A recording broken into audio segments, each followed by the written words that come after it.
વંદે માતરમ વિદ્યાર્થી મિત્રો, આજે આપણે ચેપ્ટર નંબર 4 શરૂ કરવાના છીએ. બરાબર. સમતલમાં ગતિ, મોશન ઇન અ પ્લેન. મતલબ આમ છે ને, ખાલી થોડુંક જ નવું છે, પણ શરૂઆતના આજનો જે લેક્ચર છે બેઝિક વસ્તુ પર ડિપેન્ડ છે. બરાબર. બહુ સરસ રીતે લગભગ તમે ભણ્યા હશો, ઇઝી પણ છે અને મજા પણ આવશે. જે ત્રીજા ચેપ્ટર પર આધારિત ચેપ્ટર છે અને મજા પણ આવશે અને બહુ સાદું પણ છે. થોડું કન્ફ્યુઝન ન થાય, આપણે આગળ વધીએ. બરાબર. આપણો સવાલ છે, પહેલો સવાલ આપણો બને છે કે સદિશની જરૂર ક્યારે પડે છે. બરાબર. બહુ સિમ્પલ વાત કરીએ આપણે. પહેલો જ મુદ્દો લઈએ, સુરેખ પદ પર. બરાબર. સુરેખ પદ એટલે સીધી રેખા, તમને ખબર જ છે કે આપણે અગાઉ ભણી ગયા ત્રણ પ્રકારની ગતિ. બરાબર. સુરેખ પદ પર પદાર્થની ગતિ દરમિયાન બે જ દિશાઓની શક્યતા હોય. તમે ટ્રેન હોય, ટ્રેન આવતી હોય તો આગળ જાય અથવા પાછળ જાય. બરાબર. બે શક્યતા. તેથી સ્થાનાંતર, વેગ અને પ્રવેગ તમે જાણો છો. જેવી ભૌતિક રાશિની ચર્ચામાં તમારો જવાબ કા ધન પડશે. શું પડશે? કા ધન. આગળ જાય તો ધન અને જો પાછળ આવે તો ઋણ. બરાબર. ચિહ્નોનો ઉપયોગ કરીને દિશા જાણી શકાય છે. બરાબર. પહેલો મુદ્દો ક્લિયર થયો. બીજી વાત કરીએ, પરંતુ દ્વિપરિમાણમાં એટલે કે સમતલ લંબાઈ ગુણ્યા પહોળાઈ, ત્રિપરિમાણ એક્સ વાય ઝેડ અક્ષ માં ભૌતિક રાશિનું વર્ણન કરવા માટે સદિશની જરૂર પડે. પહેલો મુદ્દો ક્લિયર થયો. તમે એમ કહી શકો કે કોઈ ગાડી લઈને જતું હતું કે આ ડાબી બાજુ ગયો અથવા જમણી બાજુ ગયો. બરાબર. અથવા તમે એને આ ઋણ કહી શકો અને આ ભાગને કેવો કહી શકો? ધન. આ બે રહે. કયા? સુરેખ પથ પર ગતિ કરતી હોય. સુરેખ પથ પર ગતિ હોય ત્યારે દિશા બહુ સહેલાઈથી જાણી શકે. બે શક્યતા હોય. કેટલી શક્યતા હોય? બે દિશાઓ હોય. એક હોય છે ધન અને બીજી હોય છે ઋણ. બરાબર ને? આ જાણો છો તમે. આગળ વધીએ. અને ત્રિપરિમાણ અને દ્વિપરિમાણ માટે જ આપણે વાત કરીએ. દ્વિપરિમાણ અને ત્રિપરિમાણની ભૌતિક રાશિઓ માટે સદિશની જરૂર પડે. બરાબર. એવી ભૌતિક રાશિઓ આપણે જોઈએ છીએ અને સમજીએ પણ છે. બીજો આપણો એક આગળનો સવાલ છે, નાનો એવો જ છે. અમે તમે એને સમજી શકો અને સારી રીતે ભણીશું. એક દ્વિ અને ત્રિપરિમાણમાં ગતિના ઉદાહરણ આપો. નાના નાના એમસીક્યુમાં પૂછાતા હોય છે. તો પહેલું જે ઉદાહરણ છે, એક પરિમાણમાં એટલે કે તમે કોઈ એક અક્ષ હોય, એક્સ અક્ષ. બરાબર. એક્સ અક્ષ, એક્સ ડેશ. તો એમાં સુરેખ એટલે કે ટ્રેનની ગતિ. દ્વિપરિમાણ એટલે કે એક્સ વાય ઝેડ. કેરમ રમતા હશો, કેરમ બોર્ડ અથવા સરકતી કુકરી આમ સ્લીપ ખાતી હોય. બરાબર. કેરમ બોર્ડ જેમાં એક્સ અને વાય તમારી પાસે હોય. બરાબર. એક્સ અને વાય બે આમ બદલાતા હોય એને, જેમાં એનો એક આમ બદલાય એને એક પરિમાણ કહેવાય. બે આમ બદલાય એને દ્વિપરિમાણ. ત્રણેય આમ બદલાતા હોય સમયની સાથે તો એને ત્રિપરિમાણ કહેવાય. પાણીમાં માછલીની ગતિ બહુ આડાહોળી થતી, ઉપર જાય, નીચે જાય, આગળ જાય, પાછળ જતી હોય. બરાબર. એટલે આ તમારે એક મુદ્દા ખાસ ધ્યાન રાખવા. પાણીમાં ગતિ કરતી માછલી. ઘણા બધા પણ એક્ઝામ્પલ હશે તમારી સામે. બરાબર. હવે બીજું એક બેઝિક લઈએ આપણે, લગભગ તમે જાણતા જ હશો. સદિશ અને અદિશ રાશિ મહત્વનો મુદ્દો છે કે ભૌતિક રાશિ અને સદિશ ભૌતિક રાશિની વ્યાખ્યાયિત કરી તેના ઉદાહરણ આપો. બહુ કમ્પલીટ. લગભગ અદિશ લગભગ નહીં ઓળખતા એવું નહીં બને. 9મા ધોરણની અંદર ભણી ગયા છો. બે જ વસ્તુ પર કામ કરવાનું. અદિશ એટલે માનની જરૂર હોય માત્ર. ભૌતિક રાશિના વર્ણન માટે, જે ભૌતિક રાશિના વર્ણન માટે માત્ર મૂલ્યની જરૂર પડતી હોય, જેમાં દિશાની જરૂર પડતી ન હોય, એવી ભૌતિક રાશિને કેવી કહેવાય? અદિશ. ભૌતિક રાશિ ઓલરેડી આપણે ભણી ચૂક્યા છે. આવી કેટલી છે? દાખલા કે હું એમ કહી શકું, હું ઉત્તર દિશામાં મારું દળ આમ થાય નહીં. દળ માટે ખાલી મૂલ્ય 2 કિલો 3 કિલો. બરાબર. એટલે એવી રાશિઓ કઈ છે? તો કે દળ. બરાબર. નોંધી શકો છો અદિશ રાશિ. બરાબર. અદિશ રાશિ માટે વાત કરીએ. અદિશ જે શું બતાવે? માત્ર મૂલ્ય બતાવે. એવી કેટલી રાશિ છે? તો કે માસ એટલે એમ એટલે દળ. બરાબર. અંતર એટલે ડિસ્ટન્સ. અંતર એટલે એક્સ પણ કહી શકો તમે. સમયમાં ક્યારેય દિશાની જરૂર ન પડે ભાઈ. ઉત્તર દિશામાં કેટલા વાગ્યા હોય એવું કંઈ ના હોય ભાઈ. બરાબર. ટી. બરાબર. ઘનતા એટલે કે ડ્રો. તાપમાનને કાંઈ લેવા દેવા બરાબર. ટેમ્પરેચર એટલે ટી પણ થાય, દબાણ એટલે પ્રેશર, બરાબર. આ બધી ઘણી બધી રાશિ છે. હું તો અમુક જ મૂલ્ય લઉં છું. કાર્ય છે, આગળ જેમ જેમ ભણતા જશો એમ ઘણી બધી રાશિઓ તમને મળવાની છે. ચુંબકીય ફ્લક્સ ને એ બધી અદિશ રાશિઓ છે, બરાબર. એ ધીમે ધીમે જોશું. કાર્ય એટલે ડબલ્યુ, પી એટલે પાવર, બરાબર. હવે આગળ વાત કરીએ કે આ તમારી વાત થઈ ગઈ. કોની માટે વાત થઈ ગઈ ભાઈ? અદિશ રાશિ માટે. અદિશ રાશિ માટે, બરાબર. હવે સદિશ રાશિ માટે વાત કરીએ આપણે. તો સદિશ રાશિ માટે જો મારે વાત કરવાની થાય, જે ભૌતિક રાશિની સંપૂર્ણ માહિતી મેળવવા માટે મૂલ્ય ઉપરાંત દિશાની જરૂર પડે. જો અહીંયા જો માત્ર કોની જરૂર પડી હતી? મૂલ્યની. જ્યારે અહીંયા મૂલ્ય અને દિશાની જરૂર પડે એવી ભૌતિક રાશિને શું કહીએ છીએ આપણે? સદિશ ભૌતિક રાશિ. તમે જો એમાં સ્થાન બતાવવું હોય, બરાબર, સ્થાનાંતર, વેગ, પ્રવેગ અને બળ. આપણે કહીએ ને આ બાજુથી બળ લગાય, આ બાજુ મતલબ દિશા, બરાબર. એ બધી સદિશ રાશિઓ છે. આ બધી જે હતી અદિશ રાશિઓ હતી, બરાબર. મેં લખી. આ પણ એક મોસ્ટ ટાઈમ બી સવાલ પૂછાતો હોય છે, એટલે એકવાર જોઈ લો નિરાતે, બરાબર. બહુ સારી રીતે આરામથી તમે આ નોંધી શકો છો ને આવડતું પણ હશે. આ જ બધી વસ્તુ JEE નીટની અંદર પણ કામની છે, બેઝિક વસ્તુ, બરાબર. હવે એનો તફાવત લઈએ આપણે થોડોક, એટલે તમને પણ થોડોક અંદાજ આવે. આ પણ પૂછાય, તમે તમારી રીતે ક્લિયર કરી શકો એટલા માટે આ બેઝિક વસ્તુ લઉં છું. બાકી તમને એના ડેટા મળે. અદિશ ભૌતિક રાશિ અને સદિશ ભૌતિક રાશિ. તો પહેલું, અદિશ ભૌતિક રાશિ માત્ર શું બતાવે છે? માન. જો, બરાબર. જ્યારે સદિશ ભૌતિક રાશિ માન એટલે કે મૂલ્ય અને દિશા બંને બતાવે. જો, બરાબર. ઉદાહરણ તરીકે તમે ઘણા બધા આપી શકો. એ જ મુદ્દા છે બધા, સેમ ટુ સેમ, ચિંતા કરવાની જરૂર નથી. માનમાં ફેરફાર થતાં ભૌતિક રાશિમાં ફેરફાર થાય. જો મૂલ્યમાં ફેરફાર થાય એટલે ભૌતિક રાશિમાં ફેરફાર થાય. મૂલ્ય વધઘટ કરો, ફેરફાર થાય ને. જ્યારે અહીંયા માન અને દિશા અથવા શબ્દ વાપરે છે, અથવા કે બંને બદલાતા ફેરફાર થાય. તમે માનો કે દિશા બદલો, ગાડી ફૂલ સ્પીડ લઈને જતો વળાંક લ્યો તો શું થાય? ધીમી પાડવી પડે ને, બ્રેક લાગી જાય, ઘણું બધું ફેરફાર થાય. એટલે બંને ફેરફાર થાય. સાદા સરવાળા 2+3 એવી રીતે સાદા સરવાળાના નિયમથી તેમનો સરવાળો થાય. જ્યારે અહીંયા સરવાળો કરવા માટે સદિશ સરવાળાના નિયમનો ઉપયોગ કરવો પડે, જે આપણે આગળ જઈને અમને થોડી જ વારમાં શીખવાના નેક્સ્ટ લેક્ચરમાં, બરાબર. સદિશ સરવાળાના નિયમનો ઉપયોગ થાય. આ વાત યાદ રાખવી, બરાબર. ઉદાહરણ તરીકે અંતર, ઘનતા, તાપમાન, દબાણ, ઝડપ, જેમાં દિશાની જરૂર કાંઈ નથી. દબાણ કઈ દિશામાં લાગે થોડું કંઈ કરવાની જરૂર પડે. સ્થાન, સ્થાનાંતર, વેગ, પ્રવેગ, આ બધામાં દિશાની જરૂર પડે. આરામથી 2 ગુણની અંદર તમને પૂછી શકે છૂટો અથવા તફાવત. જે રીતે દે, 2 સવાલના જવાબ સેમ જ હતા, બરાબર વિદ્યાર્થી મિત્રો? સેમ. અહીંયા સવાલના જવાબના રીતે પૂછે તો આ રીતે લખી નાખવાનો, અને તફાવત પૂછે તો 4 મુદ્દા 2 બાજુ 4 4 2 ગુણમાં બનાવી દેવાના, બરાબર. હવે જે ભૌતિક રાશિઓ છે આપણી પાસે, બરાબર. આ જે પણ ભૌતિક રાશિઓ છે, બરાબર. સદિશ ભૌતિક રાશિને કેવી રીતે દર્શાવી શકે? બહુ ઇમ્પોર્ટન્ટ નોલેજ માટે, જો કે આવડતો જશે. ક્યારે શીખ્યા હોય તો આવડતો હોય સાહેબ, બરાબર ને?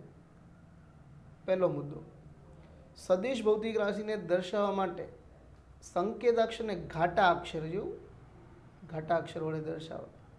દાખલા તરીકે તમને અહીં કીધું છે વેગ, તો જો વેગનો સિમ્બોલ કેવો બતાવો? પણ આપણે મોટાભાગે આ સિમ્બોલ વાપરતા નથી, આપણે તીર કરી દઈએ છીએ ઉપર, બરાબર. વ્યવહારમાં જો એ ચોખ્ખું કીધું, વ્યવહારમાં સદિશ ભૌતિક રાશિને દર્શાવવા માટે સંકેતાક્ષર પર તીર મૂકવું. સંકેતાક્ષર એટલે સિમ્બોલ, જેમ કે બળ સદિશ રાશિ છે, બરાબર, તો એના પર આવી રીતે આમ સિમ્બોલ મુકાય. વેગ સદિશ રાશિ છે તો એના પર આમ સિમ્બોલ મુકાય, બરાબર. સમજાય? પ્રવેગ સદિશ રાશિ છે તો એના પર આ રીતે સિમ્બોલ મુકાય. અથવા તમે એને આમ ઘાટું કરો તો ટાઈમ આપણો બગડે, બરાબર. ક્લિયર વાત થઈ ગઈ? ઘણી બધી એવી સદિશ રાશિઓ હોય જેને તમે અહીંયા નોંધી શકો છો, બરાબર. સ્થાનાંતર ડી એ પણ સદિશ રાશિ છે. ઉદાહરણ આપ્યું જ છે આપણે વેગ માટે. જો વેગ, કોઈ પણ સદિશ રાશિ ઉપર આવી રીતે તીર વડે બતાવવાના છીએ આપણે, બરાબર. વેગ, પ્રવેગ, આ બધી જ વસ્તુ. જેમ કે પ્રારંભિક વેગ 0 હોય તો એને સદિશ વડે બતાવો, અંતિમ વેગ 0, બળ, તો આ બધી સદિશ રાશિઓ થશે. પ્રવેગ, બરાબર, સદિશ રાશિઓ છે. તો તો સિમ્પલ વસ્તુ ખબર પડી ગઈ કે ઘાટા અક્ષર જો ઘણીવાર એમસીક્યુમાં અટવાય છે, ઘાટું આપ્યું આપણે એમ થાય સદિશ નહીં હોય તો બરાબર, થોડું ધ્યાન રાખવાનું. બહુ ઓછો ઉપયોગ થતો હોય તે તકલીફ પડતી હોય છે. આગળ લઈએ કે હવે એને આપણે જોઈએ કે એને કઈ રીતે અલગ અલગ નાના નાના સવાલો લેતા હોઈએ છીએ આપણે. ભૌતિક સદિશ ભૌતિક રાશિ ના માન એટલે કે મૂલ્ય કેવી રીતે દર્શાવી શકાય? સરસ, ઉત્તમ સવાલ. કે કોઈનું માન બતાવવું હોય તો આપણે એનું કંઈક બતાવી તો શકતા હોવા જોઈએ ને, બરાબર. તો આપણે એ જ વસ્તુને નોંધીએ કે જે આપણે મજા આવતી હોય, બરાબર. તો અહીંયા મુદ્દો એવો છે આપણી પાસે કે મનનું મૂલ્ય કેવી રીતે દર્શાવવું? નોર્મલ છે, બરાબર. તો અહીંયા જુઓ, તમારી પાસે કોઈ એક સદિશ ભૌતિક રાશિ છે. કેટલી છે એ તો તમે જાણો છો, બળ, નોર્મલ બળ લઈ લે તો નોર્મલ અક્ષર વડે એના સદિશના ચિહ્ન વડે દર્શાવાય, અથવા સદિશ ભૌતિક રાશિના સંકેતને ચિહ્ન વડે માનાંકમાં લખી દર્શાવો. જેમ કે કોઈનું 5 ન્યૂટન બળનું મૂલ્ય નીચે પ્રમાણે દર્શાવવું હોય, બરાબર. કોઈનો વેગ બતાવો છે, આવી રીતે વેગ છે તો એને માનાંક કરી દો. વેગ કેટલો છે તો કે 5 મીટર પ્રતિ સેકન્ડ બતાવી દો. બળ બતાવવું છે તો એ સદિશને માનાંક કરી દો એટલે એનું મૂલ્ય થઈ ગયું કહેવાય, એટલે ખાલી એફ કહેવાય. ખાલી એફ તો એ 5 ન્યૂટન એનો એકમ જે હોય, બરાબર. આવી રીતે બતાવી શકાય, બરાબર. સામાન્ય માહિતીઓ છે બધી. આગળ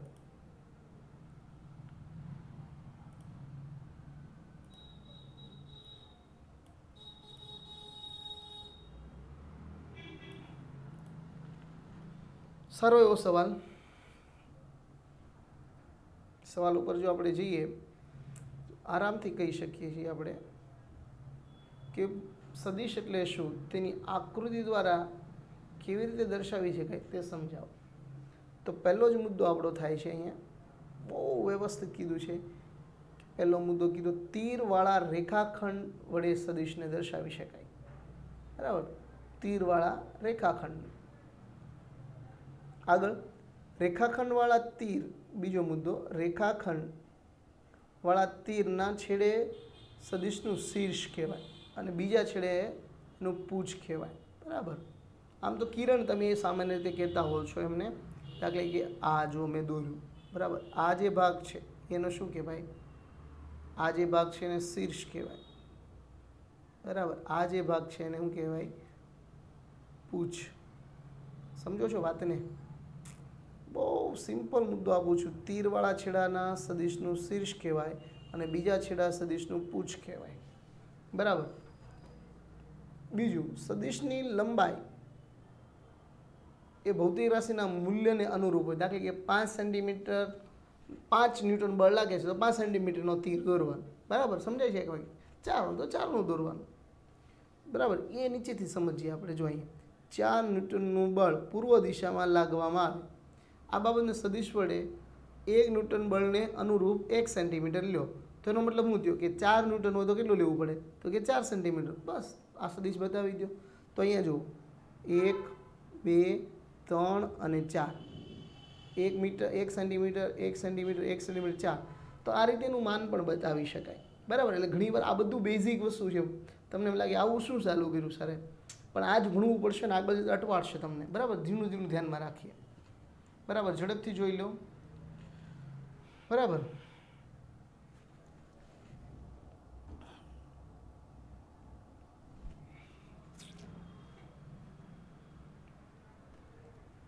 ચલો, સરસ.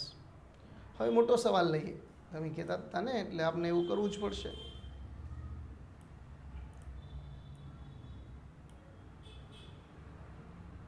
બરાબર.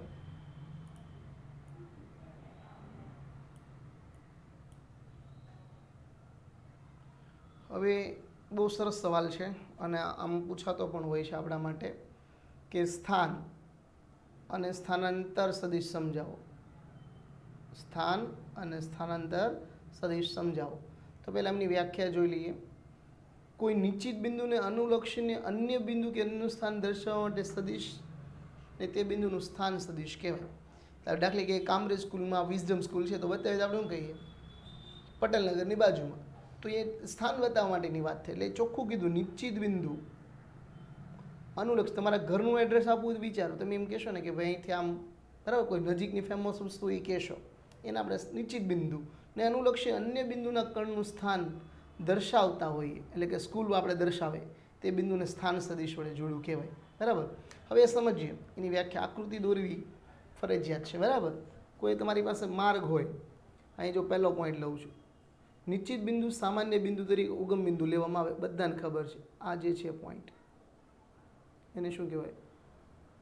ઉગમ બિંદુ. બરાબર. બીજું, આકૃતિમાં દર્શાવ્યા પ્રમાણે ઓને અનુલક્ષીને ઓપી જેવું ઓપી એ આકૃતિમાં જો પી અને ટીના સમયે સ્થાન સદિશ છે, ટી સમયે સ્થાન સદિશ છે, અને જેને આર વડે બતાવ્યું છે. જો આખો જે માર્ગ છે આવી રીતે આમ, બરાબર. અહીં તમારી પાસે પી પહેલાં હતું ને અહીં પછી પી ડેશ થયું, એટલે કણ આગળ વહી ગયું. બરાબર. પણ તમે અહીંથી જોતા હતા, આ તીર જે છે ઈ અને આ તીર, બરાબર. આ બેને આપણે જોડીએ એટલે આપણું માર્ગ કપાણું. બરાબર. આ જે થયું તમારો સ્થાન સદિશ, અને તમે કાપેલું અંતર જ્યારે થશે ત્યારે, બરાબર, અક્ષ ઉપરથી. એટલે અહીંયા ઓપી પીનો ટી સમયે સ્થાન સદિશ કીધો મેં, પીનો આર, એટલે કે આટલી જ લાઈન થઈ આપણી. આ જે હું બતાવવાની ટ્રાય કરી રહ્યો છું, આ એ જે છે આ, બરાબર. આપણે એમ જ કરીએ, આપણી રીતે એક નવી સ્લાઇડ બનાવીએ એટલે તમને અંદાજ આવે કે આ શું ચલાવી રહ્યા છે સાહેબ. એક્સ અને વાય, બરાબર. મારો ગમે એવો માર્ગ હોઈ શકે, આ મારો માર્ગ હતો, બરાબર. અને મેં અહીંથી એક સ્થાન સદિશ લીધો, જે અહીંયા પહેલાં હું છું ટી સમય અથવા ટી બરાબર 0 સમય, હું એવું કહી શકું. બરાબર. આપણું ઉગમ બિંદુ ઓ છે, આ તમારો અંતર, અહીંયા સ્થાન સદિશ અંતર તરીકે આર લેવામાં આવે, સદિશમાં પી છે. થોડો સમય આ સમય જે તો એ તમારો હતો ટી. પછી હવે જો તો ઓને અનુલક્ષીને પી ડેશ ટી સમયે સ્થાન પાછું બદલાણું, એક સમય ગયો એટલે આર ડેશ કર્યું મેં. એટલે કે આપણું કણ જો ગતિમાં જ હતો, કણ ગતિમાં હતો એટલે ક્યાં પહોંચી ગયો? આગળ પહોંચી ગયો. એટલે આપણે એને બતાવવું પડે અહીંયા આગળ પહોંચી ગયો, બરાબર. તો એને મેં પી ડેશ કીધો, ત્યારે સમય ટી થયો, કંઈ પણ લીધો છે ટી ડેલ્ટા જેટલો સમય, પણ આપણે ટી ગણી, ત્યારે સ્થાન સદિશ નવો મારે એને આર ડેશ કહેવો પડે, બરાબર. આ આપણે સ્થાન સદિશ માટે વાત કરીએ છીએ. આવું બે આકૃતિ દોરીને સમજાવી શકાય કોઈ પણ માર્ગ માટે. કંઈ બહુ અગત્યનું નથી સમજવા માટે ખાલી. તો ઉગમ બિંદુથી કણ, જો એ બહુ સમજવા જેવો મુદ્દો છે. ઉગમ બિંદુથી કણ સુરેખ અંતર દર્શાવેલું છે, અને ઉગમ બિંદુ ઓને અનુલક્ષીને કણની દિશા દર્શાવેલી છે, બરાબર. આ ખાસ ધ્યાન આપવું. તો સ્થાન સદિશ પરથી નીચેની માહિતી મળે. કેટલી માહિતી મળે છે તમે જુઓ કે ઉગમ બિંદુઓથી કણનું અંતર દર્શાવી શકાય, અને અનુલક્ષીને કણની દિશા, કઈ દિશામાં. સ્થાનનું આ જ કામ છે આપણી પાસે મુખ્ય. સ્થાન શું દર્શાવે? તો કે અંતર અને દિશા, બરાબર. આ બેનું સૂચન કરે. આગળ હવે સ્થાનાંતર સદિશની વાત કરીએ. સ્થાનાંતર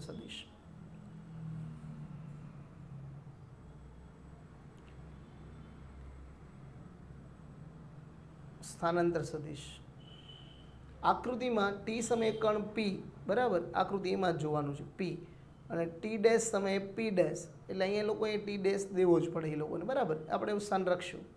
તો પ્રારંભિક કણનું સ્થાન પી અને અંતિમ કણનું સ્થાન પી ડેશ ને જોડતા સદિશને સ્થાનાંતર સદિશ કહેવાય. આવું તો ઓલરેડી આપણે ભણ્યા હતા. સ્થાનાંતર સદિશ એટલે શું? યાદ કરો. એટલે કે હું કહેવાનો મતલબ આવો છે મારો કે આ જે વસ્તુ છે, બરાબર, આ જે વચ્ચે આવ્યું અંતર, એ આપણું શું થાય? સ્થાનાંતર. સમજો છો તમે? એ જ વસ્તુ અહીંયા થયો સ્થાન સદિશ. આ જે છે સ્થાન સદિશ, સ્થાનાંતર સદિશ. અને ટી સમયે અહીંયા સ્થાન હતું કરવાનું, એને સ્થાન સદિશ કહેવાય. અહીંયા આવ્યું ત્યારે એનું સ્થાન સદિશ કહેવાય.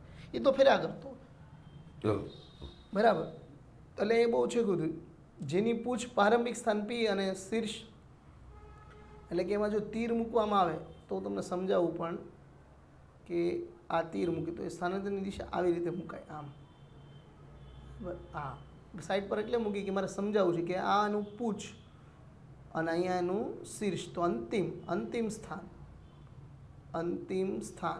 જ્યાં સુધી જોતું હોય ત્યાં અંતિમ સ્થાન, અહીંથી એની શરૂઆત કરી દે એને કહેવાય પ્રારંભિક સ્થાન, બરાબર. તો અહીંયા શું કહે છે એ લોકો, બહુ ક્લિયર મેસેજ આપી દીધો કે બરાબર, બહુ કે પૂછ ને પી સ્થાન અને શીર્ષ ને પી ડેશ, એટલે મેં તીરનું મૂક્યું એટલે આપણે એને કહીશું પી ડેશ, આ કર્ણ સ્થાન સદિશ કહેવાય. બહુ સિમ્પલ વ્યાખ્યા છે, કન્ફ્યુઝન કરવાની જરૂર નથી. લખાણ થોડુંક મોંઘું પડે આપણે, બાકી ક્લિયર કટ મેસેજ આપે છે, બરાબર. બાજુમાં બીજી આકૃતિમાં તમે જુઓ, કાંઈ ફેર નહીં પડે, ગમે માર્ગે લઈ આવે, પણ આપણું જે દાખલા કે મેં અહીંથી શરૂ કર્યું, બરાબર, ક્યુથી શરૂ કરીને ગમે માર્ગ લઈને પાછું અહીં લાવું તો મારું સ્થાન અહીંથી મેં શરૂ કર્યું હોય તો મારું સ્થાન સદિશ આ થાય, બરાબર. જો અહીં પી અને આની વચ્ચે જે છે એ, બરાબર. તો જો સ્થાનાંતર સદિશના અગત્યના મુદ્દા જોઈએ થોડાક આપણે શીખવા જેવા, બરાબર ભાઈ. આજે નહીં શીખીએ તો ક્યારે શીખશું ભાઈ આપણે. સ્થાન સદિશ, પહેલો મુદ્દો સ્થાનાંતર, મહત્વના મુદ્દા અલગથી પણ પૂછી શકે 2 ગુણમાં. સ્થાનાંતર સદિશ એક સુરેખા વડે દર્શાવાય, પ્રારંભિક અને અંતિમ સ્થાનને જોડે છે, બરાબર. બીજું, સ્થાનાંતર સદિશ એક ખરેખર ગતિમાર્ગ પર આધાર રાખતો નથી, જે ઓલી આકૃતિ બી બતાવે છે, આકૃતિ બીમાં દર્શાવ્યા અનુસાર અંતિમ અને પ્રારંભિક જ જો એનો માર્ગ અહીં કીધો છે, પી થી એ પર જાય, બી પર જાય, સી પર જાય અને ક્યુ પર જાય, પછી પી ડી ક્યુ કે પછી ગમે, પરંતુ એનો સ્થાન સદિશ તો આનો આ જ રહેશે. અંતિમ અને પ્રારંભિક જે હોય એ બેને જોઈન્ટ કરો, બરાબર. આ એ વાત થઈ આપણી.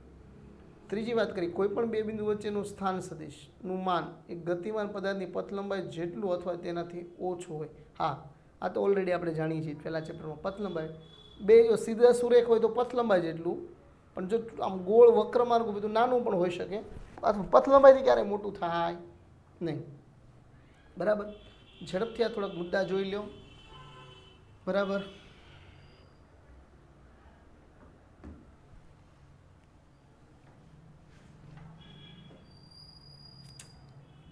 હજી આપણે થોડુંક જોવાના છીએ સમાન સદિશો, બરાબર.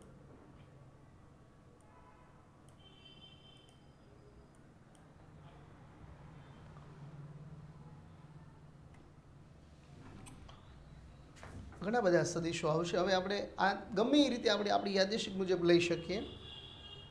કીધું છે સમાન સદિશો સમજાવો, બરાબર.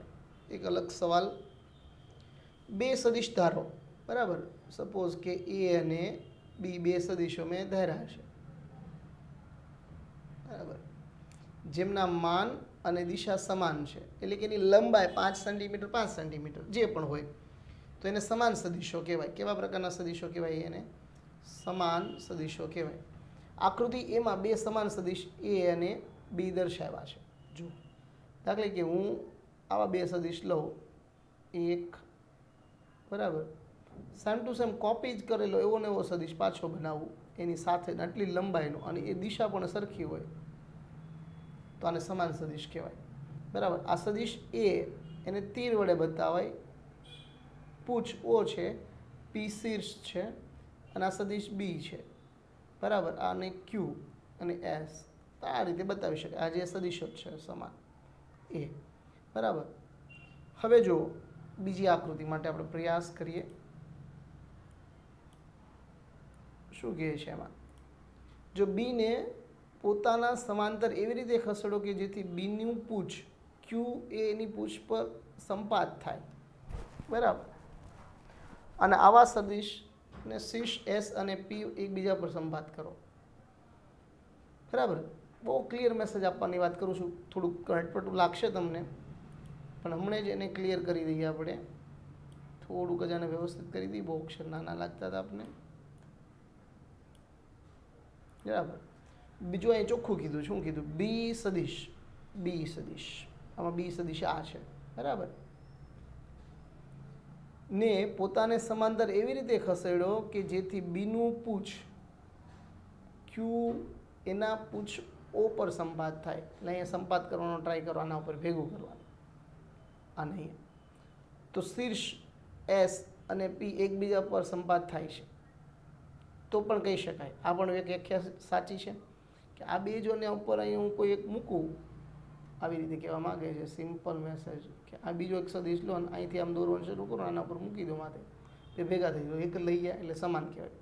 એટલે એનો મતલબ એવો થયો કે બંને લંબાઈ અને દિશા સમાન છે. જો થોડોક આમ ત્રાસુ હોત, આ સદીશ આમ દોરું, બરાબર, અને બીજો સદીશ આમ દોરો, હવે આના ઉપર લઈ જવાનો ટ્રાય કરીએ આપણે, તો એ સદીશ આમ ત્રાસો રહેશે, થોડોક સમાન નહીં બે, એટલે વચ્ચે ગેપ પડશે, અસમાન કહેવાય, બરાબર. એ હમણાં શીખવાના છે, એટલું બધું એને મગજમાં લેવાની જરૂર નથી. એટલે પહેલો મુદ્દો ક્લિયર. બીજો મુદ્દો આમ સમાન છે. ઉપરની આકૃતિ ચકાસી શકો છો.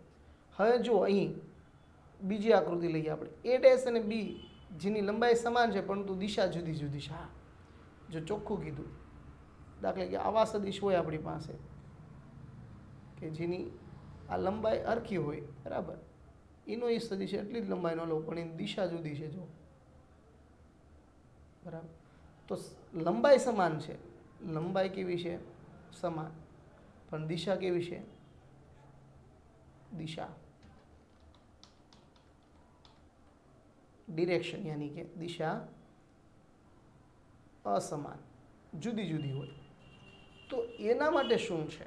તો જો અહીંયા તમે સંપાત કરશો, બેને એકબીજા ઉપર સંપાત કરવાની ટ્રાય કરો તો સરખા લાગશે નહીં, જેનો મતલબ ડઝ નોટ ઇક્વલ ટુ, બરાબર. એટલે સમાન મૂલ્ય પરંતુ દિશા સમાન નથી, તેથી આને સમાન સદીશ ગણી શકાય નહીં. બસ આવું જ કહેવાનું છે, બરાબર.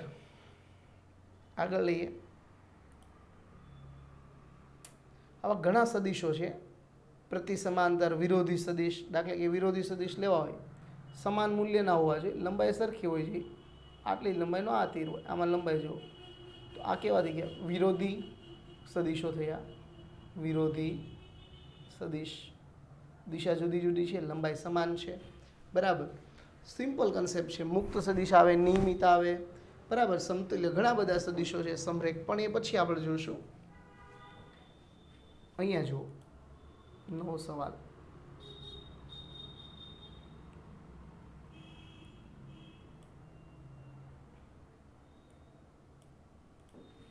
બરાબર, વાસ્તવિક સંખ્યા વડે સદીશનો ગુણાકારને યોગ્ય ઉદાહરણ આપી સમજાવો. આ બધું બેઝિક છે, બરાબર. પહેલો મુદ્દો, કોઈ પણ સદીશ એ ને ધન સંખ્યા આપણને ખબર નથી કંઈ, પણ અત્યારે હું લેમડા ધારું છું, બરાબર, 5 6 તમે જે ધારો, તો એનું મૂલ્ય કેટલું થઈ જાય? લેમડા ગણું. 1 સેન્ટીમીટરનું સદીશ હોય ને 5 વડે ગુણું તો 5 સેન્ટીમીટર થઈ ગયું, કહેવાય કે નહીં? 1 ગુણ્યા 5 એટલે દિશા તો કે સદીશ જે હોય એની એ જ રહે, બરાબર. જેમાં એ બતાવું છું મેં ગુણાકાર. અને સંખ્યા હોય કેવી કહેવાય? મૂલ્ય ધન જ કહેવાય, એટલે એને 12 લખી શકાય. અને લેમડા એ 0 કરતાં મોટું મૂલ્ય છે, એટલે ધન જ કહેવાય. દિશામાં કોઈ ચેન્જીસ આવવાનો નથી. ઉદાહરણ તરીકે એને 2 વડે ગુણવામાં આવે તો 2a, જેમની દિશા એ જ રહેશે. દાખલા કે સદીશ એ જ હોય એની લંબાઈ એટલી છે, 2 વડે ગુણો એટલે લંબાઈ વધી ગઈ પાછી, જો 2 લગણી થઈ ગઈ, બરાબર. એનું માન બમણું થાય, બરાબર, ગુણમાંથી બમણું થશે. બીજું, સદીશ એને ઋણ સંખ્યા વડે ગુણવામાં આવે, એટલી જ ઋણ સંખ્યા વડે ગુણવામાં આવે તો એનું મૂલ્ય જુઓ મળશે, જે એની વિરુદ્ધ દિશામાં હશે અને એનું માન જેટલું ઘટે, બરાબર. -1 વડે ગુણો, 1.5 વડે ગુણો, બરાબર. અહીં બતાવ્યું છે, જુઓ, સદીશ એ છે, એ તો 1 વડે ગુણો તો કેટલું થયું? મોડ ઓફ 1.5 વડે ગુણ્યું તો આપણે 1.5નો સદીશ થઈ ગયો ને ગુણમાંથી. આ સદીશ એને ગુણ્યો હતો વિરોધી સદીશ વડે. અહીં બીજો મુદ્દો લઈએ આપણે. એક ગુણાકાર લેવામાં આવે તો ભૌતિક રાશિ લેમડાનું પરિમાણ દર અદિશ હોઈ શકે, પરિણામી સદીશ ના વડે દર્શાવી શકાય, બરાબર. ગુણાકાર આગળ જ આપે. દાખલા કે જો અહીં સમજાવું, આ તમને અદિશવાળો મુદ્દો ન સમજાણો હોય તો, વેગ સમય સાથેનો ગુણાકાર સ્થાનાંતર સદીશ આપે. ન ખબર પડી તો કે વેગનું સૂત્ર શું છે? x/t. તો ઉપર શું છે? સ્થાનાંતર ના છેદમાં સમય કેવી રાશિ? અદિશ. વેગ કેવી રાશિ? સદિશ, બરાબર. એ બેનો ગુણાકાર કરો એટલે શું થાય? x = v.t થાય. ઓલા ભઈલા થાય કે ના થાય? તો શું આવ્યું? x આ કેવી રાશિ છે? સ્થાનાંતર તો સદિશ રાશિ છે, બરાબર. સ્થાનાંતર તો કેવી રાશિ છે ભાઈ? સદિશ રાશિ છે, બરાબર. સ્થાનાંતર કેવી રાશિ છે? સદિશ રાશિ છે. તો એવું બની શકે કે તમારો વેગ સમય સાથેનો ગુણાકાર, તો અહીં જો એનો એકમ પણ જો આરામથી ખબર પડી જાય. મીટર ઉડાડી કાઢો, કિંમત મૂકશો એટલે આરામથી ખબર પડે ને. વેગનો મીટર પ્રતિ સેકન્ડ, તો ટીનો સેકન્ડ, બેનો ગુણાકાર કરો તો અહીં કિંમત મૂકો તો શું થાય? મીટર પ્રતિ સેકન્ડ, ડોટ સેકન્ડ, સેકન્ડ સંગ ઉડી ગયું તો મીટર આવ્યું. તો આવી રીતે પણ આપણે મેળવી શકીએ છીએ. હવે પછી આપણે ખાસ આ ઝીણું ઝીણું ભણ્યા પછી બરાબર સદીશો આગળ વધારશું, પણ એટલે સુધી આપણે રાખીએ. હું ઈચ્છા રાખું કે તમે સરસ રીતે વ્યવસ્થિત રીતે બધા જ કામ કરતા હશો અને આ બધા બુકમાં લખતા હશો આ બધી વસ્તુ તમે, બરાબર. અને સમય મોસ્ટ ઇમ્પોર્ટન્ટ છે. અત્યારે સમય જે પણ હોય કોઈનું ન વિચારતા તમે તમારા ભવિષ્ય અને એના ઉપર વિચારો. ટેક્સ્ટ બુક રાખો પાસે, થોડું થોડું લખતા જાઓ. ન આવડતું હોય કંઈ પણ સહારો લ્યો, બરાબર. તમારે અને મારી બેની હાલત સેમ જ છે, એટલે બરાબર શીખવું જરૂરી છે. આ સમય પાછો આવશે નહીં, યાદ રાખજો, બરાબર. અત્યારે શીખજો જે પણ હોય, બરાબર. ભણવું જરૂરી છે, કારણ કે અને એની સાથે ગણતર પણ હોવું જરૂરી છે. એટલે અત્યારે ગણતરની કસોટી થાય છે તમારી, બરાબર. તો આજે આપણે ચોથું ચેપ્ટર શરૂ કર્યું છે, તો દરેક વિદ્યાર્થીને વિનંતી કે આ વ્યવસ્થિત પૂરું કરે ને આગળ વાંચી રાખીને આપણે મેન મુદ્દા ફટાફટ લેશું. Thank you.